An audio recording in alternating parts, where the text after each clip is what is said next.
A lavish anniversary party becomes a public trial. A husband's betrayal, a mistress's cruel victory speech, all in front of the city's elite.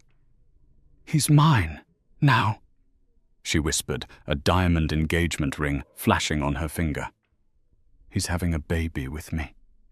The wife Emily stood alone, her world shattered into a million pieces amidst the pointing fingers and silent judgment.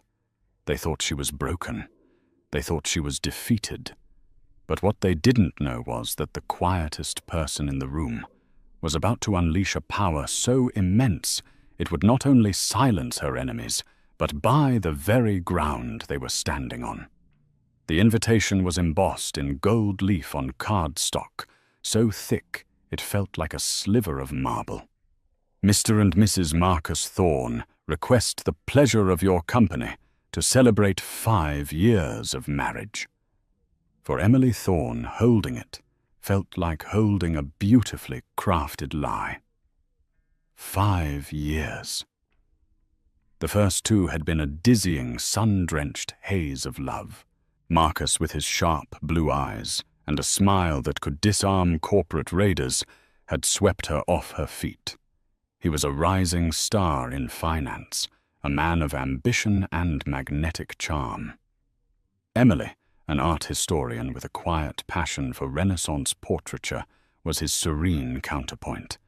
Their friends called them the perfect couple, his drive her grace, his world of numbers and risk, her world of beauty and history. But the past year has felt different. The gold had started to flake, revealing something cold and grey beneath. It began with small things. The late nights at the office that smelled not of stale coffee, but of a cloying, unfamiliar perfume, something floral and aggressive, like Chanel No. 5's louder, brasher cousin. Then came the hushed phone calls he'd take on the balcony, the guarded screen of his phone, the emotional distance that felt like a chasm opening between their king-sized bed. Emily was not naive, but she was a believer in commitment. She'd tried. She suggested counseling. He said they were too busy. She planned romantic weekends away. He had a last-minute merger to attend to. She saw the signs, the tiny red flags, that when stitched together formed a banner of betrayal. Yet she clung to the hope that this was a storm, not a change in the climate of their marriage. The anniversary party was Marcus's idea. "We need to show everyone we're stronger than ever." "Ellie," he'd said, his voice a little too bright, his hand on her back a little too performative. "Let's book the Serafina Grand Hall at Montague. Go all out. A celebration for us." Emily knew what it really was, a public relations campaign. Rumors were starting to circulate in their elite social circle. Whispers followed her at charity luncheons. Pitying glances were cast her way at the country club. Marcus, ever conscious of his image, wanted to quell the gossip with a tidal wave of champagne and extravagance. He was using their marriage as a shield for his reputation. On the evening of the party, Emily stood before the full-length mirror in their palatial Upper East Side apartment. She wore a custom-made gown by Carolina Herrera, a deep sapphire silk that matched her eyes. Her only jewelry was a string of pearls and her wedding rings. She looked the part of the perfect corporate wife, elegant, poised, untouchable. But inside her stomach was a knot of dread. "You look stunning," Marcus said, walking into the dressing room. He was already in his Tom Ford tuxedo, looking every bit the master of the universe. He kissed her cheek, a dry, fleeting touch. Ready to dazzle them. "Marcus," she said, her voice soft but firm. "Are we okay?" He adjusted his bow tie, avoiding her gaze in the mirror. "Of course we are. Why wouldn't we be? We have everything. Everything except honesty," she thought. "Everything except you." He finally met her eyes in the reflection.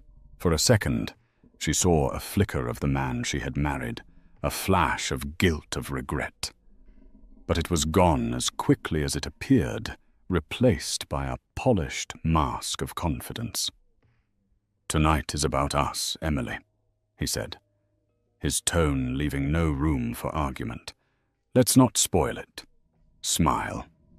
We have a performance to give." He called it a performance. The word hung in the air between them, brutal and honest. As they descended in the private elevator to the waiting town car, Emily felt a profound chill. She was walking onto a stage, the lead actress in a play, whose tragic ending she could sense but hadn't yet read. The Serafina Grand Hall was waiting, and with it the final devastating act of her marriage. The Serafina Grand Hall was a masterpiece of old-world opulence. Crystal chandeliers, each the size of a small car, dripped light onto a sea of exquisitely dressed guests. The air hummed with polite chatter, the clinking of baccarat crystal, and the gentle strains of a string quartet playing Vivaldi. Waiters in crisp white jackets weaved through the crowd with trays of champagne and canapés. It was a scene of calculated perfection, precisely as Marcus had intended. He was in his element, moving from group to group, shaking hands with banking tycoons and laughing with society doyens. Emily was at his side, a graceful shadow. Her smile practiced and her eyes betraying nothing. She accepted compliments on her dress, on the stunning floral arrangements, on their beautiful marriage. Each word of praise felt like a tiny, sharp stone striking her heart. She was speaking with Mrs. Dubois, the undisputed queen bee of their social set, when the atmosphere in the room shifted. It was a subtle change at first, a ripple of whispers that started near the grand entrance and spread through the crowd like a contagion. Heads turned, conversations faltered. Emily followed their gaze. Standing in the grand archway was a woman who was the complete antithesis of Emily's understated elegance. She was poured into a fire-engine red dress that clung to every curve with a slit that climbed dangerously high up her thigh. Her hair was a cascade of raven curls, her lips painted a matching defiant red. She was stunning, but in a way that screamed for attention. Emily felt a cold, sickening jolt of recognition. She had seen that face before, in a tagged photo, on Marcus's social media, from a business conference in Miami, a photo he had hastily untagged. This was Isabella Rossi. Isabella scanned the room with the predatory gaze of a leopardess, her eyes landing on Marcus. He had been mid-laugh with the senator, but the sound died in his throat. The color drained from his face, leaving behind a pallor of pure panic. For a moment, the master of the universe looked like a terrified boy, caught with his hand in the cookie jar. Isabella began to move through the crowd, a shark gliding through the water. The guests parted for her, their curiosity mixed with a delicious sense of impending scandal. She didn't look at anyone else. Her focus was entirely on Marcus, and by extension, Emily. "Marcus, darling," she purred as she reached them, her voice loud enough for everyone nearby to hear. She completely ignored Emily, placing a perfectly manicured hand on Marcus's chest. "I couldn't bear the thought of you celebrating without me." Mrs. Dubois' eyebrows shot up to her hairline. The senator suddenly found a pressing need to check his phone. The circle around them widened as people leaned in shamelessly, eager to witness the carnage. "Isabella." Marcus stammered, his voice tight. "What are you doing here? This is a private event." "Oh, I know," she said, her smile a slash of red. She ran her finger down his lapel. "But our relationship isn't exactly private anymore, is it? Not after Aspen, or the Hamptons, or that lovely week in Lake Como." Each location she named was a trip Marcus had claimed was for a solo boys' weekend or a vital business retreat. Each word was a dagger twisting in Emily's gut. The whispers around them grew louder. This was no longer a party. It was a public execution. Emily stood frozen, a marble statue, amidst the chaos. She could feel hundreds of eyes on her watching, waiting for her to crumble, to scream, to cry. She did none of those things. A strange glacial calm settled over her. The hurt was immense, a physical ache in her chest. But something else was rising alongside it, a cold, clarifying anger. She finally looked at her husband, truly looked at him. The panic in his eyes was not for her, not for their marriage. It was for his reputation, his meticulously crafted image now being torched before his very eyes. He wasn't looking at her. He was looking at Isabella, a frantic, pleading look that said, "Not here. Not now." That look told Emily everything she needed to know. The hope she had foolishly clung to evaporated. This wasn't a storm. The climate had changed forever, and she was standing in the icy heart of a new, desolate winter. Isabella finally turned her attention to Emily. Her eyes, dark and triumphant, raked over Emily's sapphire gown with contempt. "So you're the wife," she said, her tone dripping with mock sympathy. "Emily, Marcus has told me so much about you. It's a pleasure to finally meet the woman I'm replacing." The string quartet had mercifully stopped playing. The silence that filled the grand hall was thick and heavy, broken only by the frantic, excited whispers of the guests. Isabella Rossi had captured her audience, and she was clearly reveling in the spotlight. "Replacing me," Emily's voice was surprisingly steady, a low, clear note in the cacophony of gossip. It wasn't the hysterical shriek the crowd had been hoping for. Isabella's smile widened a cruel, self-satisfied curve. "Don't play dumb, it's unbecoming.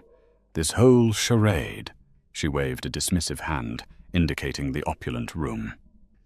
"The guests, the very party itself, is over. Marcus and I are in love." Marcus, finally finding some semblance of his voice, tried to intervene. "Isabella, this is not the time or the place." He reached for her arm, but she snatched it away. "Don't you dare!" she hissed at him, her voice a venomous whisper that still carried in the charged air. "Don't you dare try to manage me. Not anymore. I'm done being your dirty little secret. I'm done waiting in hotels while you play the dutiful husband." She turned back to Emily, her eyes glittering with a victor's malice. This was her moment, the culmination of months, maybe years of scheming. She wasn't just here to claim Marcus. She was here to obliterate Emily. "He doesn't love you, you know," Isabella continued, stepping closer, invading Emily's personal space. "He might respect you. He might be fond of you like one is fond of a comfortable old armchair. But he doesn't desire you. He hasn't for years. He comes to me for passion, for life, for a woman who understands what a man like him needs." Emily remained silent, her posture impeccable. She held Isabella's gaze, refusing to give her the satisfaction of looking away. Inside her heart was hammering against her ribs, each beat a painful reminder of the 5 years she had dedicated to a man who was now standing by, paralyzed, as she was, systematically dismantled in public. "You're probably wondering why now," Isabella said, her voice dropping to a conspiratorial yet theatrical tone. "Why I chose tonight, your special night, to make my entrance." She paused for dramatic effect, letting the anticipation build. Then she slowly, deliberately lifted her left hand. On her ring finger was a massive canary diamond, so large and garish it looked like it belonged in a museum exhibit on volcanic rock. It was a stark, screaming contrast to Emily's elegant, understated platinum wedding set. "Marcus asked me to marry him last week in Paris," Isabella announced. A collective gasp went through the room. "He's just been waiting for the right moment to tell you." Marcus looked ashen. "Bella, that's not... We didn't..."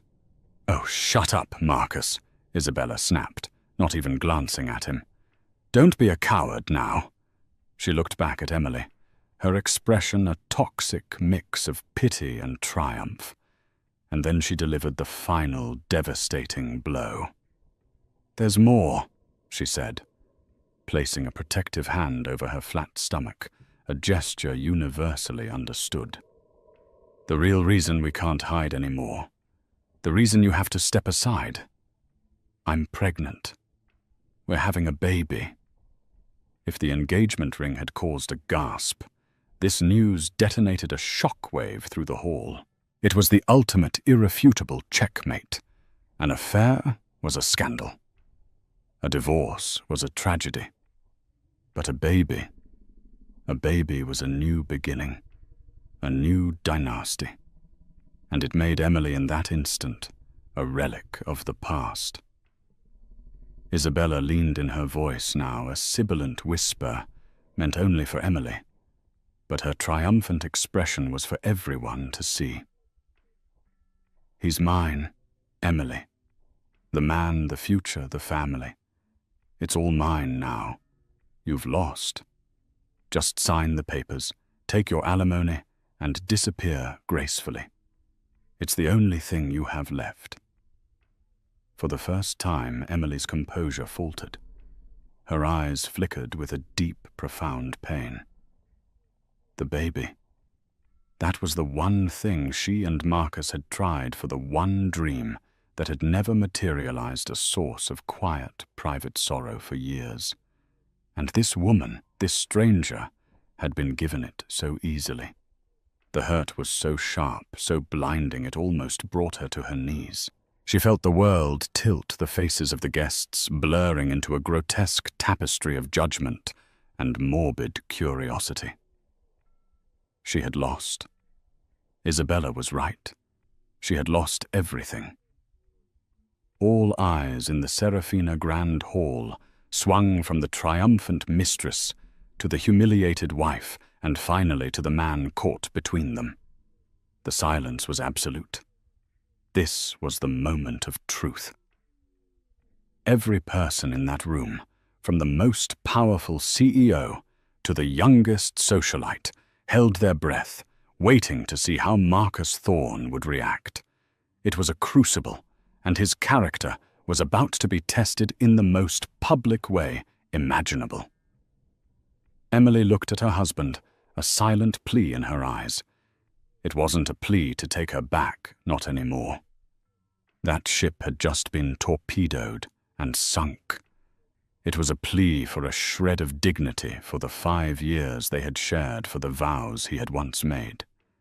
Deny her, her eyes begged. If not for me, then for the memory of what we once were. Don't let this be how it ends. Marcus met her gaze, and in that fleeting second, she saw his soul laid bare. He was a man drowning in his own choices, suffocated by the consequences of his weakness. He saw the woman who had stood by him, supported his ambitions, and created a sanctuary of peace for him to come home to. And he saw the woman who offered him the intoxicating thrill of the new, the ego-stroking validation of her obsession, and now the heir he had secretly craved.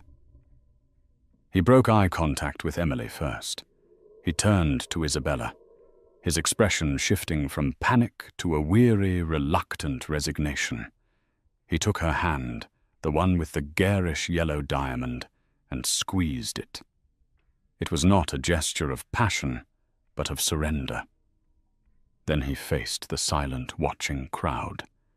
He cleared his throat, the sound unnaturally loud in the cavernous room. "I apologize to all of you for this," he began, his voice strained. He was trying to project an image of a man taking control, but he just sounded like a cornered animal. This was meant to be a private matter. He turned to Emily, and his words, when they came, were colder and more clinical than any of Isabella's taunts. "Emily," he said, refusing to meet her gaze instead, staring at a point somewhere over her shoulder. "Isabella is right. Our marriage, it hasn't been working for a long time. We've been living separate lives. I've been unhappy."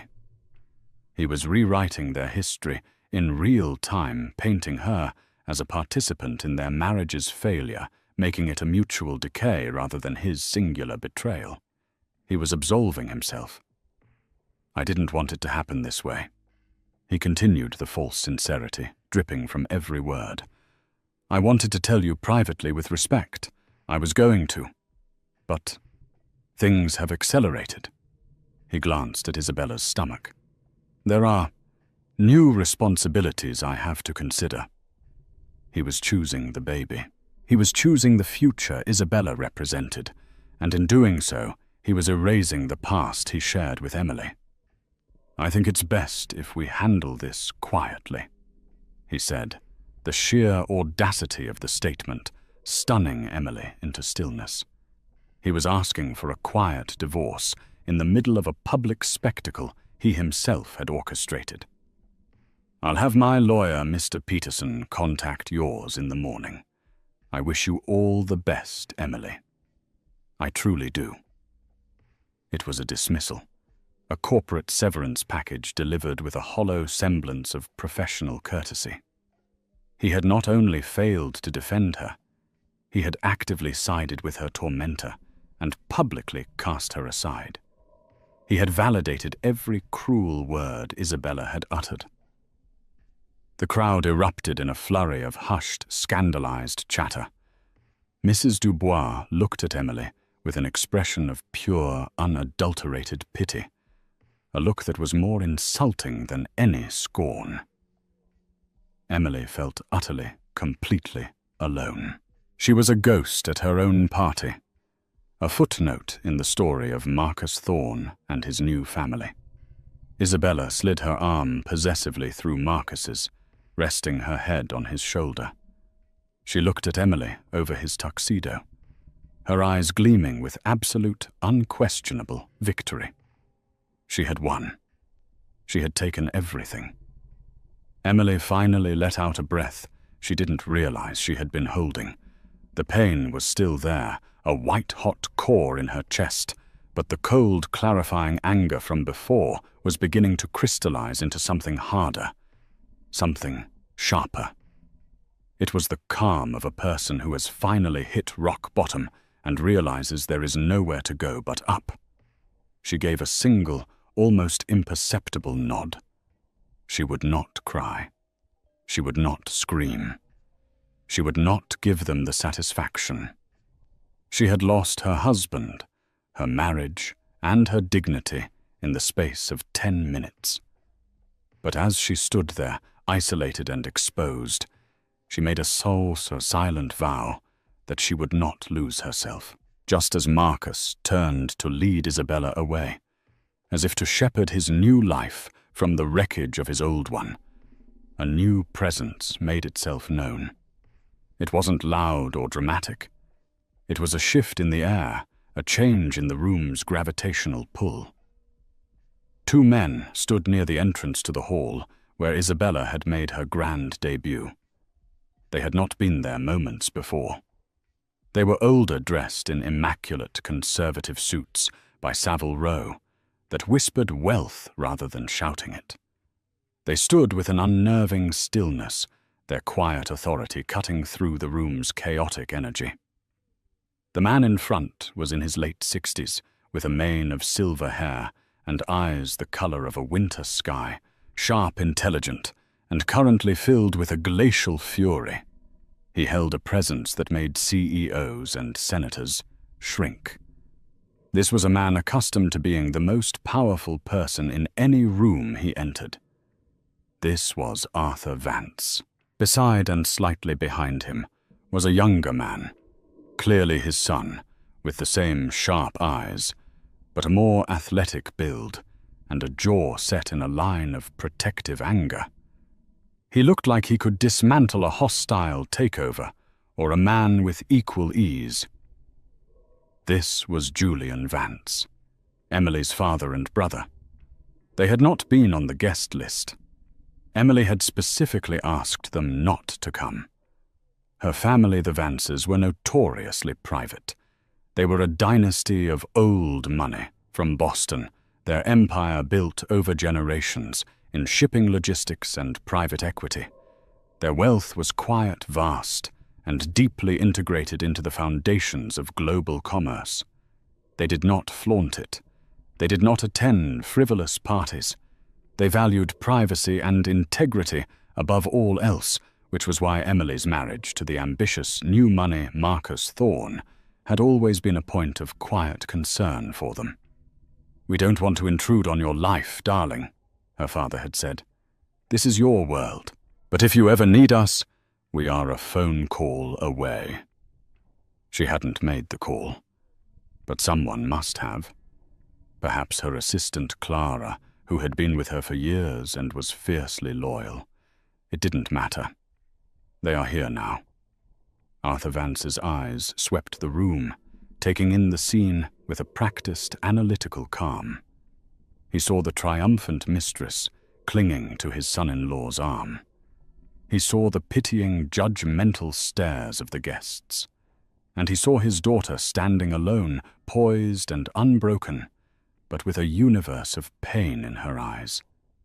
His expression hardened, the fury in his eyes solidifying into something cold and absolute. They began to walk forward. Like Isabella, they parted the crowd, but for an entirely different reason. People didn't move out of their way to get a better look at a scandal. They moved out of an instinctual, almost primal sense of deference. Whispers rippled through the room again, but these were different. "Is that Arthur Vance?" a hedge fund manager muttered to his wife. "Arthur Vance. What is he doing here?" "I thought he never left Boston," she whispered back. "Thorne must be more connected than I realized." Marcus and Isabella stopped their triumphant exit, halted. Marcus turned, and his face, already pale, went chalk white. He had met Arthur Vance only once to ask for Emily's hand, a meeting that felt more like a deposition, and once at the wedding. He knew on an intellectual level that his father-in-law was a powerful man, but he had never understood the true scale of that power. He had viewed the Vances as archaic and reclusive, a relic of a bygone era. He had fatally underestimated them. Arthur and Julian didn't stop at Marcus. They walked straight to Emily. Arthur reached out and took his daughter's hand, his grip firm and reassuring. Julian stood at her other side, a silent, formidable guard. They formed a protective wall around her. "Are you all right, Emily?" Arthur asked, his voice low and calm, meant only for her. Emily looked up at her father, and for the first time that night, she felt the ice around her heart begin to crack. A single tear traced a path down her cheek. "No," she whispered, her voice breaking with the single word. "But I will be." Arthur squeezed her hand. "Yes, you will." He then turned his gaze, which was now devoid of any warmth, onto Marcus. He didn't raise his voice. He didn't have to. The sheer weight of his disapproval was suffocating. "Marcus," he said, the name sounding like an insult. "You have made my daughter feel unwelcome. At her own anniversary party, in front of her friends, you have brought this person." He gave Isabella a look of such profound disdain that she physically recoiled into her life and humiliated her. "Mr. Vance, sir," Marcus began, his voice cracking. "This is a misunderstanding. It's a private family matter." "There is nothing private about this room," Arthur stated flatly. "And you ceased to be family approximately 15 minutes ago. You have made a catastrophic miscalculation." Isabella, emboldened by her victory and ignorant of the true power she was facing, scoffed. "And who are you, some old man trying to defend his washed-up daughter? Marcus and I are in love. We're having a baby. There's nothing you can do about it." Julian took a step forward, his expression thunderous, but Arthur put a restraining hand on his son's arm. He looked at Isabella as if she were a curious insect. "Young woman," Arthur said, his voice dropping to a dangerously quiet level, "you have mistaken a moment of poor taste for a lifetime victory, a common error of the short-sighted." He then turned away from both of them, dismissing them as utterly irrelevant. His gaze fell on a harried-looking man in a tuxedo, the Montague Hotel's general manager, Mr. Dubois, who was hovering nearby, wringing his hands. Arthur Vance looked at the manager, his eyes holding the cold, hard glint of a man about to move billions of dollars with a single command. "You," Arthur said, his voice clear and resonant, cutting through the silence of the hall. "You are in charge here," the manager scurried forward. "Yes, Mr. Vance. An honor to have you, sir. Is there a problem?" The true nature of the problem was about to be revealed, and it was far bigger than Mr. Dubois could ever imagine. Mr. Dubois, the general manager, practically bowed. "A problem, Mr. Vance? Anything at all, we can have a security escort." He trailed off, gesturing vaguely towards the source of the disruption, Marcus and Isabella. Arthur Vance held up a hand, a simple gesture that commanded absolute silence. He wasn't looking at Marcus or Isabella anymore. To him, they had ceased to exist. His focus was purely on the venue, the stage upon which his daughter had been so cruelly humiliated. "The problem, Mr. Dubois." Arthur began, his voice calm and deliberate, as if he were discussing a minor alteration to a dinner reservation, "is that this establishment, this beautiful hall, will now forever be associated with a rather unpleasant memory for my daughter." He paused, letting the statement hang in the air. The crowd was utterly captivated. This was a drama far more compelling than any opera. "The Vance family does not tolerate unpleasant memories," Arthur continued. "We erase them, or when that's not possible, we acquire them and change the narrative." A confused murmur went through the room. Them. What did that mean? Marcus stared, a dawning horror on his face. He was starting to understand the chasm between his world of flashy leveraged finance and the Vance family's world of quiet foundational power. He built things on debt and speculation. They owned the bedrock. Arthur turned his piercing gaze back to the manager. "My family's primary holding company is the Vance Global Group. I assume your hotel, the Montague, is part of the Sovereign Hospitality portfolio." Mr. Dubois's eyes widened in shock. "Why, yes, sir, it is." "I thought so," Arthur said with a nod. "My son Julian here heads our acquisitions division. He's had his eye on Sovereign for some time. They've been undervalued since their last quarterly report." "Julian, what was the figure we discussed?" Julian, who had been silent until now, spoke with the clipped precision of a surgeon.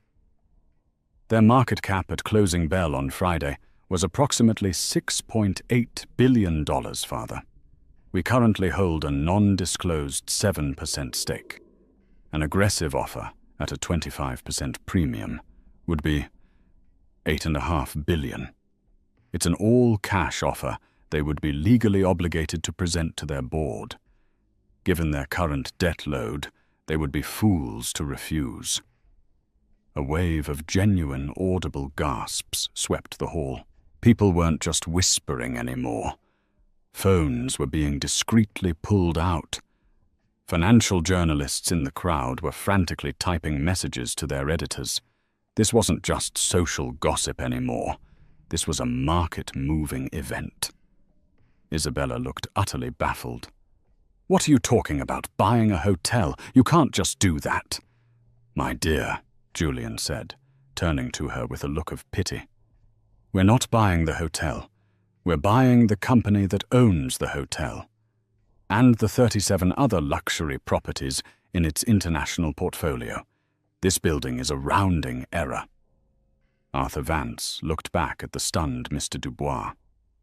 "My personal assistant, Mr. Caldwell, has been on the phone for the last half hour with the chairman of Sovereign's board.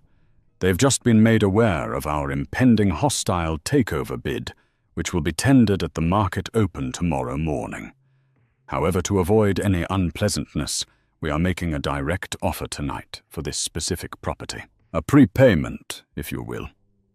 He reached into his suit jacket and pulled out not a checkbook, but a simple, elegant leather folio. He opened it and produced a single sheet of paper. "This is a letter of intent backed by a direct wire transfer confirmation from our bank in Zurich. We are purchasing the Montague Hotel, New York.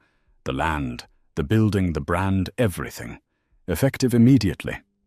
Mr. Dubois's phone buzzed in his pocket. He pulled it out, his hand trembling.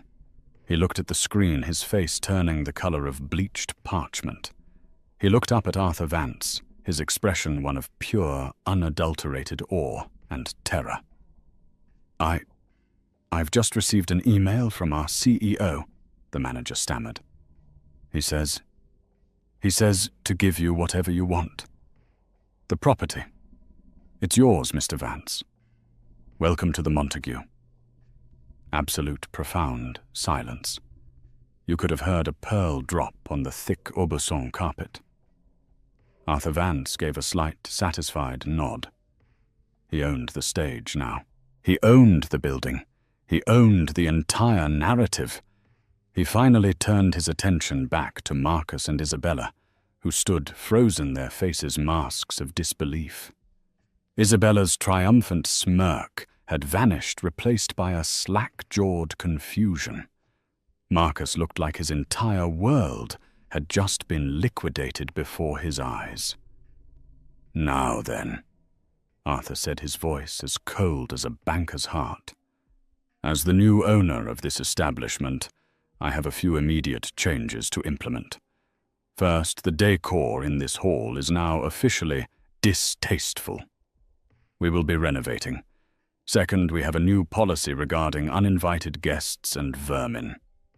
He looked directly at Marcus Thorne. "You have 5 minutes to vacate my property, you and your associate." His eyes flickered to Isabella. "After that, I will have you removed for trespassing." The word trespassing hung in the air, a final brutal nail in the coffin of Marcus Thorne's social and professional life. He was no longer a host in a prestigious venue. He was an intruder in the Vance's newest acquisition. The guests who minutes ago had been watching Emily with pity now stared at Marcus and Isabella with a mixture of shock, contempt, and fear. They were witnessing a power play of such epic proportions it would be talked about for decades. In their world, wealth was power, but the scale of the Vance's power was something most of them had only read about. They had just witnessed a lion swatting a fly. Marcus hadn't just been defeated, he had been rendered utterly insignificant. Isabella was the first to break her ignorance, finally pierced by the terrifying reality of the situation. "This is insane!" she shrieked, her voice high and shrill. "Marcus, do something! You're Marcus Thorne!" Marcus didn't seem to hear her. He was staring at Emily, at the woman he had so casually discarded.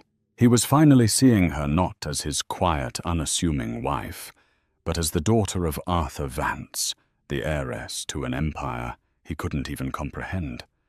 The prenuptial agreement he had signed now felt like a noose around his neck. It was ironclad, drafted by the Vance family's legal team, designed to protect their assets from precisely this kind of situation. He would leave the marriage with nothing more than what he had entered it with. But it was worse than that. He worked in finance, a world built on reputation and connections. His biggest clients, his most important backers. How many of them had ties to the Vance Global Group? How many of them would drop him tomorrow morning to avoid being on the wrong side of Arthur Vance? His career was over. He just didn't know the exact time of death yet. Julian Vance stepped toward him, his voice low and menacing. "The 5 minutes started 4 minutes ago, Thorne. I suggest you leave. Oh, and by the way, my father sits on the board of the SEC's Ethics Committee.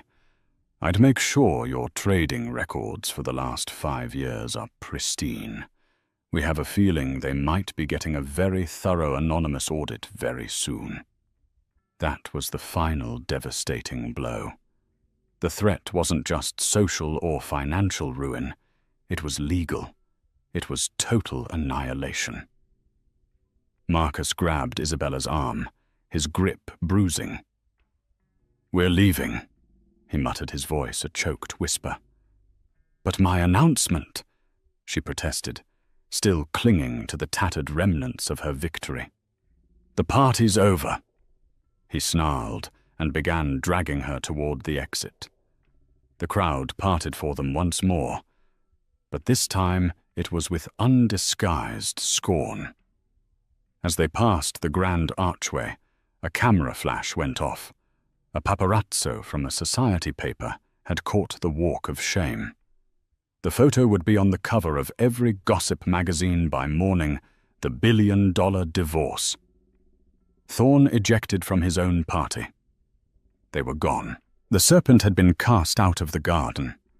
The hall was quiet for a moment, and then a strange thing happened. Mrs. Dubois, the queen of society, walked purposefully over to Emily. She didn't offer pity. She offered respect. "Emily, my dear," she said, her voice filled with a newfound admiration. "I'm so dreadfully sorry you had to endure that. Your family is remarkable." She then looked at Arthur. "Arthur, it's been too long." It was a signal to everyone else. The social order had been re-established. Emily wasn't the victim anymore.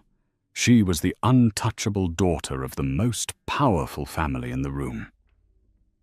One by one, guests approached, offering apologies, support, and invitations. They were gravitating to power, as they always did. Emily felt nothing but a weary numbness. She had no interest in their fickle loyalties. She looked at her father and brother, her true family, her unwavering support. "Can we go home?" she asked softly. "Of course, darling," Arthur said, wrapping a protective arm around her. "Let's go home," as they walked out of the Serafina Grand Hall. Her hall, now Emily, didn't look back. She walked past the champagne fountains and the extravagant ice sculptures, past the wreckage of her old life, and out into the cool, clean night air of New York City. She felt a profound sense of release. The pain of Marcus's betrayal was still there, a deep, tender bruise on her soul. It would take time to heal. But for the first time in years, she felt free. She was no longer Mrs. Marcus Thorne, the perfect, quiet wife.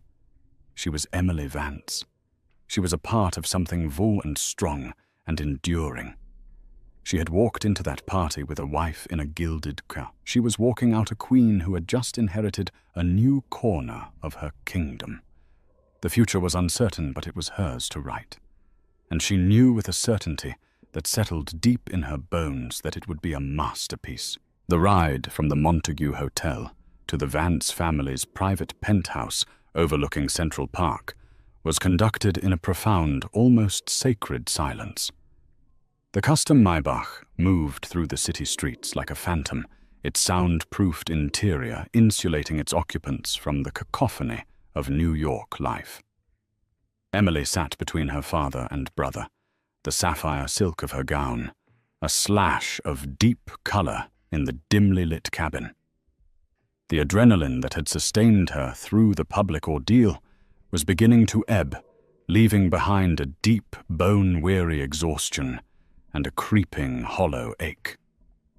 She stared out at the blurred city lights, seeing not the vibrant metropolis, but the ghost of Isabella's triumphant smile, hearing the echo of Marcus's clinical dismissal.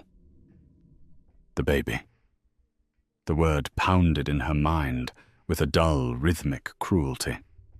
It was the one piece of the betrayal that felt personal, a targeted strike at her deepest, most private vulnerability. When they arrived, their penthouse was a sanctuary of quiet luxury, unlike the opulent, almost theatrical grandeur of the Serafina Hall. The Vance home was a testament to understated power, museum-quality art. A Rothko here, a de Kooning there hung on walls of Venetian plaster. The furniture was modern and minimalist, chosen for form and comfort over ostentation. It was a space designed for thinking, for strategy, for living, not for performing. Arthur led her to a deep, comfortable sofa facing a floor-to-ceiling window that offered a god's-eye view of the park. "Sit, Emily," he said gently. "Julian, get your sister a brandy." "I'd rather have tea," she whispered, her voice hoarse. Her father, the man who commanded a global empire, simply nodded, turned and went to the kitchen himself to put the kettle on. The simple domestic act was more comforting than any grand gesture could ever be. Julian returned and handed her a tablet. On the screen was the landing page of the Financial Times. The headline was stark: "Vance Global Initiates Hostile Takeover of Sovereign Hospitality in Dramatic Unprecedented Move." Below it, a sub-headline: "Sources cite public altercation at a private event involving VGG heir Emily Vance and husband Marcus Thorne as the catalyst." It's already everywhere. Julian said, his voice a low rumble of contained fury. The business press is framing it as a power play. The gossip sites. He grimaced. They're calling it the $1 billion takedown. That photo of Thorne being dragged out is the #1 trending image in North America. Emily stared at the screen, a strange sense of detachment washing over her. It felt like she was reading about characters in a novel, not living through the implosion of her own life. "You did all that, just for me?" "No," Julian said, sitting opposite her. "We did it for the family." Emily Thorne didn't just disrespect his wife tonight. He humiliated Vance. He did it publicly, thinking we were too distant or too reclusive to matter.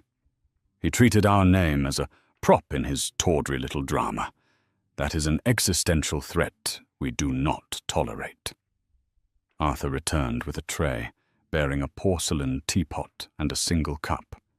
He poured the steaming amber liquid and handed it to her, his movements precise and calm. "Your brother is right," he said, taking a seat. "For generations, our family's greatest asset has been our reputation.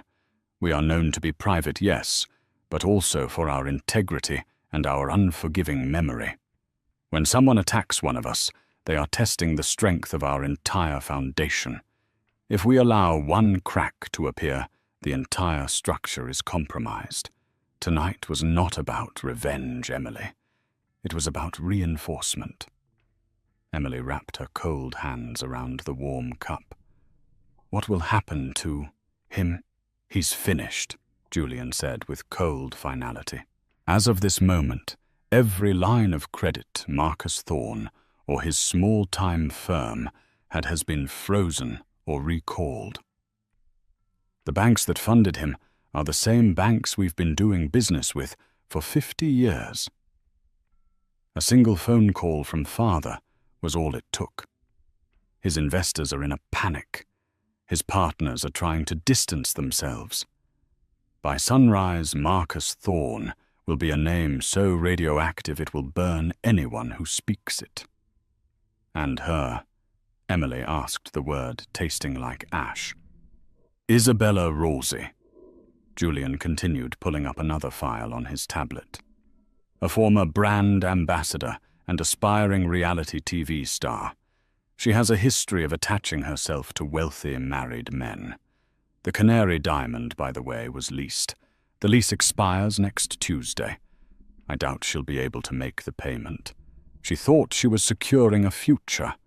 Instead, she's tied herself to a pariah with a mountain of debt and a pending SEC investigation. The information was delivered with surgical precision, but it brought Emily no joy. It was just a catalogue of ruin. She had loved Marcus, once truly loved him.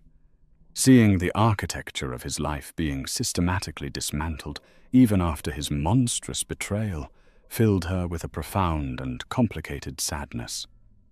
"Father," she said, looking at him, her eyes pleading for understanding. "The baby. She said she's pregnant." Arthur's expression softened. He reached across and placed his hand over hers. "And if she is, the child will be a Vance grandchild, and it will be provided for. We are not barbarians, Emily. The child is innocent. But its parents have made their choices. Their consequences are their own." In that moment, Emily understood. Her family's power wasn't just in their ability to destroy, but in their unwavering code of conduct. They were ruthless with their enemies, but they protected their own, even the ones who hadn't been born yet. She took a sip of tea, the warmth spreading through her chest. The tears she had held back all night finally came not in a hysterical torrent, but in a quiet, steady stream of grief for the love she thought she had, the future she had dreamed of, and the innocence she had lost. Her father and brother didn't speak. They simply sat with her in the citadel of silence, a united front, letting her finally break so they could begin to put her back together. 1 week later, Emily stood not in a law office, but in the cavernous, now empty shell of the Serafina Grand Hall.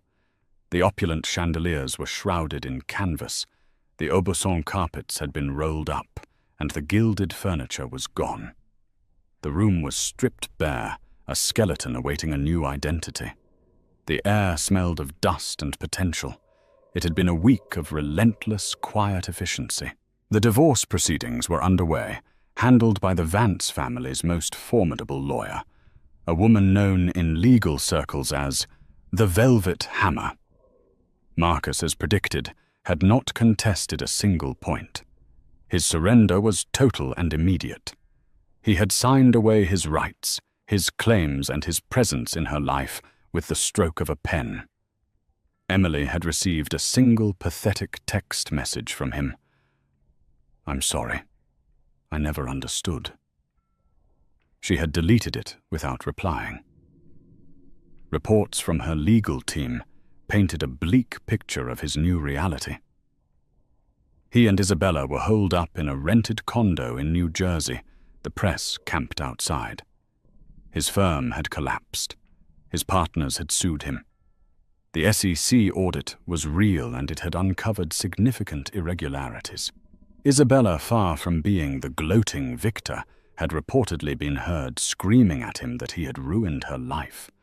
The great love story they had proclaimed had curdled into a bitter, claustrophobic nightmare of their own making. Emily felt a distant pity, but no more. Her focus was on the future, and it started here in this room that had been the site of her deepest humiliation. Her father had given her carte blanche. "The Montague is yours to manage," he'd said. "A project, something to focus on." She was standing with the lead architect for the Vance Foundation's charitable projects, a brilliant woman named Lena Petrova. "It has good bones," Lena said, her voice echoing in the empty space. "Classic proportions. What do you see for it, Emily?" Emily walked to the center of the room, to the very spot where she had stood isolated and alone. She remembered the hundreds of staring eyes, the whispers Isabella's venomous words. A lesser person might have demolished the place, erased it from the earth. But Emily was a Vance. They didn't erase history. They reshaped it to their will. "I see a place for the public," Emily said, her voice clear and strong. "This part of the city lacks a major cultural center. The Met is too far uptown for these communities. I want to turn this hall, this entire wing of the hotel, into the Vance Annex for contemporary art." Lena's eyebrows shot up in surprise and delight. "Emily, that's ambitious. The cost, the logistics." "The foundation will fund it," Emily stated simply. "I want this to be a place of beauty, of learning, free admission. I want school children to come here and see their first masterpiece. I want struggling artists to have a place to display their work. I want to take a space that was built for private exclusionary luxury and turn it into something that gives back. We will transform a monument to vanity into a testament to creativity." She looked at the grand archway, where Isabella had made her entrance. "That," she said, pointing, "will be the main entrance. We'll tear down the doors. It should be open, welcoming, a place where no one ever feels uninvited." In that decision, something whole shifted within her. She wasn't just healing. She was creating. She was taking the ugliest moment of her life and using its foundations to build something beautiful and lasting. This was a power greater than buying a company or ruining an enemy. It was the power of transformation. Later that evening, back at the penthouse, Emily stood before a painting she had asked to be brought from the family's Boston estate. It was a portrait by Artemisia Gentileschi, a 17th-century female artist who had channeled her own trauma into powerful, defiant works of art. The painting depicted a strong-willed, intelligent woman gazing out at the viewer. Her expression neither happy nor sad, but filled with a deep, knowing resilience. Emily saw a reflection of herself not in the woman's face, but in her spirit. The pain of the last week was real, a scar she would always carry. But it was no longer a wound. It was a part of her story, the chapter that had ended a fairy tale and started an epic. She was no longer just a wife, a daughter, or a victim. She was Emily Vance, a patron, a builder, a force. She had found her own canvas, and she was just beginning to paint. And so Emily Vance walked away, not into an ending, but a beginning. The story of that night became a legend in the city's elite circles, a cautionary tale about the difference between loud arrogance and quiet power. Marcus Thorne and Isabella Rossi disappeared from the high society pages, their names becoming synonymous with public humiliation. They got the future they wanted, but it was built on a foundation of scandal and social exile. But for Emily, the story was one of reclamation. She rediscovered her passion, not just for art, but for the legacy her family had built. She took an active role in the Vance Foundation, becoming one of the city's most respected philanthropists. She learned that true strength isn't about never falling. It's about how you rise. And on that night, backed by the unwavering love of her family, she rose like a phoenix. What did you think of Emily's family's epic comeback? What would you have done in her shoes? Let us know in the comments below. And if you love stories where the underdog gets their ultimate satisfying revenge, make sure to hit that like button, share this video with someone who needs to see it, and subscribe to our channel. Click the notification bell so you won't miss another story of epic vindication and justice.